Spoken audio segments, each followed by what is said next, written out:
Alam mo ba kapatid na meron ka dapat bagay na hindi ini-ignore sa relasyon mo? Na kapag napansin mo, dapat bigyan mo na ng solusyon kaagad. Bigyan mo na ng hakbang para hindi na magtuloy-tuloy. Diba?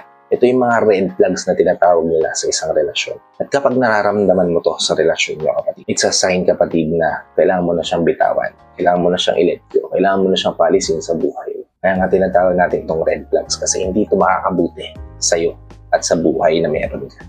Kaya kung interesado kang malaman kapatid kung ano yung red flags na binabanggit ko, para kapatid, pag-usapan natin yan. Just keep on watching.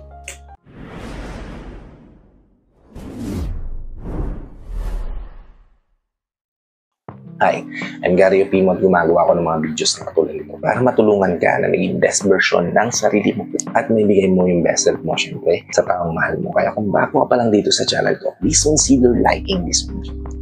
Hit the subscribe button and the notification bell. Lagi kang updated sa mga videos na katulad nito. I-upload pa natin sa inaharap. At ang unang-unang red flag kapatid na hindi mo dapat ini-ignore sa relasyon mo ay yung pagkakaiba nyo ng core values, pagkakaiba nyo ng paniniwala, pagkakaiba nyo ng pinagmulan.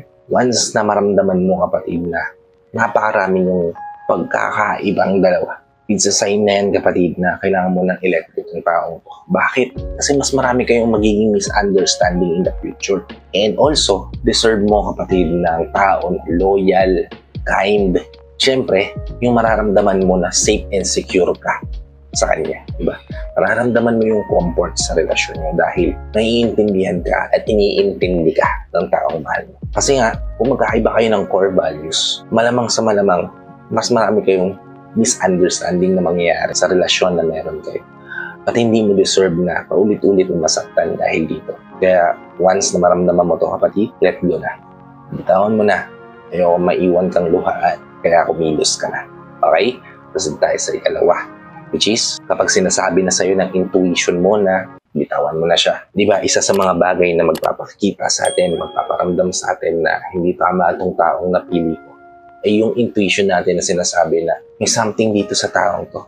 At usually, kapag in love tayo, ini-ignore natin tong intuition natin na to. Ini-ignore natin tong someone na nagtatell sa loob ng utak natin na may mali dito sa taong to. Diba? Kasi nga sobrang mahal natin sila. At kahit anong babanggitin nila, anong sasabihin nila, magiging tama para sa atin. Diba? Halimbawa, ramdam mo na parang may mali dito sa taong to at sinasabi niya sa'yo na sobrang saya ko, naging parte ka ng buhay ko, sobrang mahal na mahal ko. Diba? Pero parang may mali doon sa sinasabi. Parang may something doon sa sinasabi. Ramdam mo na parang hindi totoo. That's your intuition telling you, kapatid, na hindi tama yung taong pinili mo sa buhay mo. Na kailangan mong mag-let go. Kailangan mo siyang pakawalan dahil hindi siya makakabuti sa diba?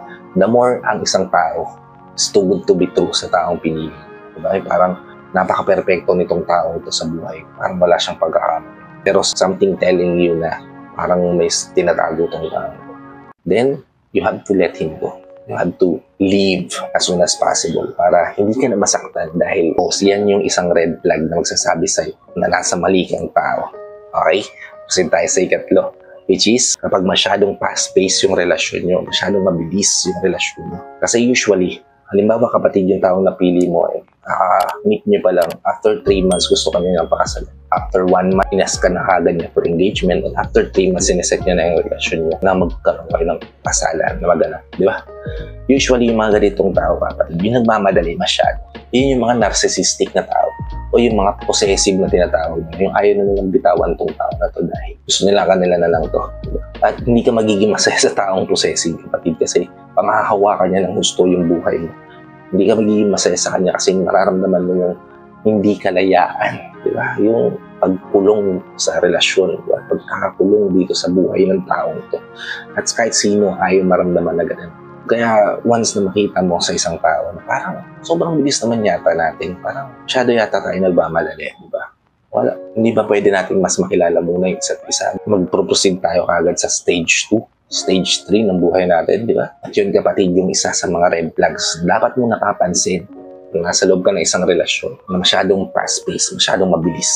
Okay? Proceed tayo sa ika-4, which is kapag inconsistent na yung behavior niya. Once na maramdaman mo kapatid yung inconsistency ng isang tao, kailangan mo nang bitawan ng taong. Halimbawa kapatid, Dati tumatawag siya sa'yo 3 times a day.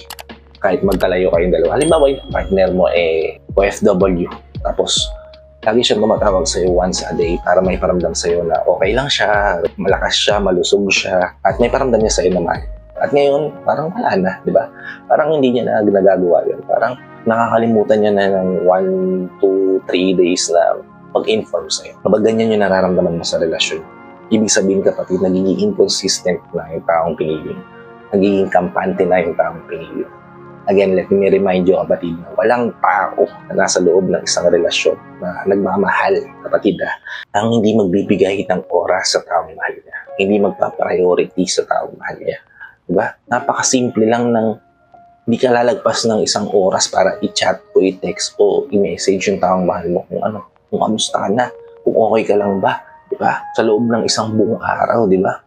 Napaka-imposible kapatid na mangyari yun. Maliban na lang kung nasa ilalim siya ng lupa at wala talagang signal dun, diba? Nasa ilalim siya ng minahan, diba? Kasi kapatid, kahit sabihin mo pang napaka-busy nitong tao, wala siyang break para kamustahin ka. Kahit sabihin mo na mas focus siya sa trabaho niya kaysa sa kahit anong bagay, hindi siya nagpapahinga, diba? Para kamustahin ka, diba? Wala siyang oras para sabihin sa'yo na okay lang siya, kumakain siya on time, diba? Hindi ka mag-alala, diba? Kata-kata ka, diba? Kaya kung ganito yung nararamdaman mo sa taong mahal na hindi ka na niya na napapriority, inconsistent na yung pinaparamdam niya pagmamahal sa'yo, then kapatid, you have to let go. You deserve better, kapatid. You deserve ng tao na you deserve a man na magbibigay sa'yo ng oras, bibigay sa'yo ng comfort na hindi maibibigay ng tao. Inconsistent yung pattern ng pagmamahal. Okay? Proceed tayo sa ikalima. Last but not least, kapatid, ikalimang bagay, kapatid, red flag sa isang relasyon ay yung negatibong tao. Kapag tong partner mo, always negative, at ikaw yung nag-a-adjust parati. Doon na ikaw yung nabibigay ng positibong perspective sa kanya. Then kapatid, isang malaking red flag yan sa relasyon. Isang malaking senyales lang yan na bitawan mo siya. Kasi ano bang magiging magandang epekto ng negativity sa buhay? Wala. Hindi ka magiging masaya sa buhay. Puro negative na lang ang nakikita mo. At hindi ka rin magiging masaya sa tao na puro negative lang yung nakikita niya. Kasi mas marami kayong magiging misunderstanding. Mas marami kayong pag-aawayan dahil sa negatibo pag-iisip ng taong to. Kaya once na maramdaman mo to sa relasyon na napakanega naman itong taong to, bitawan mo na. Kasi again, kapatid, dapat alam mo kung ano yung halaga mo. Alam mo kung ano yung worth mo. Kasi deserve mong mahalin base sa worth na pagkakaalam mo. Diba? Hindi mo dapat tinatanggap yung mga tao na hindi talaga deserving ng position nila sa buhay mo. Never ever make someone a priority. Lalong-lalo na kung option ka lang para sa nila. Sabi nga ni Miss Ellen Adarna na paulit-ulit kong binabanggit sa inyo, you deserve what you tolerate. Kung tinotolerate mo yung ugali niya na hindi okay para sa'yo, then baka okay lang talaga sa'yo na masaktan. Kasi paulit-ulit ka nag-give in sa ganyang attitude niya, diba? Pero kung isa ka sa mga taong alam mo kung ano yung worth mo, ano yung deserve mong matanggap, ano yung dapat mong nararamdaman, then kapatid, yan yung magli-lead sa'yo sa tamang tao, sa tamang relasyon, at sa tamang buhay. Kaya you must let go sa mga tao na hindi magpapasaya sa buhay mo, nagbibigay sa'yo ng stress sa buhay.